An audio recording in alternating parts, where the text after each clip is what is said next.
უკრაინის საჰაერო სივრცე ბოლო დღე-ღამის განმავლობაში რუსულმა ავიაციამ 5 ჯერ დაარღვია დონეცკში სამხედრო ფორმაში ჩაცმული შეიარაღებული პირები დააფიქსირეს.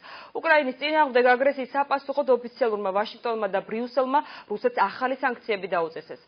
მომხდარს უმოქმედობის პოლიტიკად აფასებს ოფიციალური მოსკოვი. რუსი ანალიტიკოსების შეფასებით ზეწოლა რუსეთის ეკონომიკაზე გავლენას ვერ მოახდენს. რუსეთის შეერთებული შტატებისა და ევროკავშირის მხრიდან ახალი ზეწოლის ქვეშ აღმოჩნდა. ვაშინგტონმა და ევროპულმა ბლოკმა დღეს გაფართოებულ სიაში რამდენიმე ფიზიკური და იურიდიული პირი დაამატეს. შეზღუდვები ეკონომიკურ სფეროსაც შეეხო.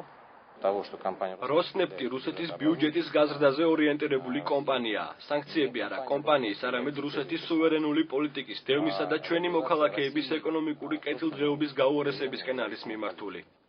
სანქციების უფრო მკაცრ ფაზაზე გადასვლა მოითხოვეს ამერიკელმა სენატორებმა. რესპუბლიკელებმა გაზრდილი ზეწოლა ობამას სისუსტეც შეაფასეს. ოფიციალურმა ვაშინგტონმა კი მოსკოვი აგრესიის საპასუხო ზომების შესახებ არაერთხელ გააფრთხილა. უკრაინელი ხალხის მხარდაჭერას გავაგრძელებთ, რადგან ისინი კრიზისიდან გამოსავალს ეძებენ. მათ არნახულ პროგრესს მიაღწიეს გასული თვეების განმავლობაში, მათ შორის საპრეზიდენტო არჩევნების, რეფორმების და ასოცირების ხელშეკრულების გაფორმების კუთხით. ტერიტორიული მთლიანობის დაცვისა და ეკონომიკური სტაბილურობის აღსადგენად დახმარებას კვლავაც გაუწევთ. თეთრი სახლის პოზიციას ევროკავშირის წევრი ქვეყნებიც შეუერთდნენ. ევროპელმა ლიდერებმა აღმოსავლეთ უკრაინაში რუსის სეპარატისტების მხარდაჭერისთვის მოსკოვს მორიგი სანქციებით უპასუხეს.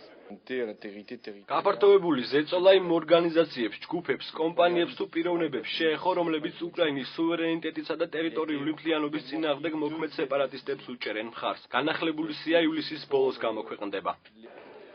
ევროპისა და ამერიკის გადაწყვეტილებას მიესალმება ოფიციალური კიევი. უკრაინის პრეზიდენტმა იმედი გამოთქვა, რომ ევროკავშირის მთავარი ფიგურები უკრაინის მხარდაჭერას გააგრძელებენ.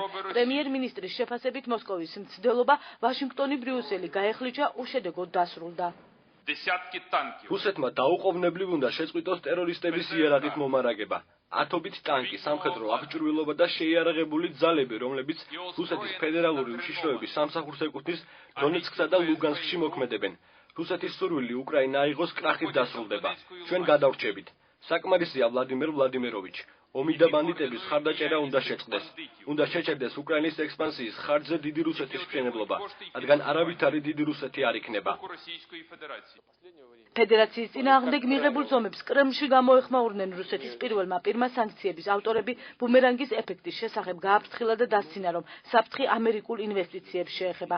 მედვედევი კი რუსეთში ანტიამერიკული და ანტიევროპული განწყობის გამწვავებით დაიმუქრა. ნებისმიერი სანქცია უარყოფით შედეგს გამოიღებს. ის არც ოპტიმიზმს იწვევს და არც რაიმე წარმატების მომტანია. საერთაშორისო გამოცდილებამ აჩვენა, რომ მსგავს ზომებს მუხლებზე არავინ დაუჩოქებია. რუსი ხალხისა და კომპანიების წინააღმდეგ სანქციები არალეგიტიმურია და გაეროს გადაწყვეტილებებს ეწინააღმდეგება. უკრაინის აღმოსავლეთში ანტიტერორისტული ოპერაცია გრძელდება. სოფელ იზვარინოსთან ეგრეთ წოდებული მწვანე ადამიანები გამოჩნდნენ. ლუგანსკის აეროპორტთან უკრაინელი ჯარისკაცების ცხედრები აღმოაჩინეს. ჰოსპიტალიზებულია 30-მდე მძიმედ დაჭრილი მშვიდობიანი მოქალაქე. გასული დღე-ღამის განმავლობაში დაღუპულ სამხედროთა რიცხვი 21-მდე გაიზარდა.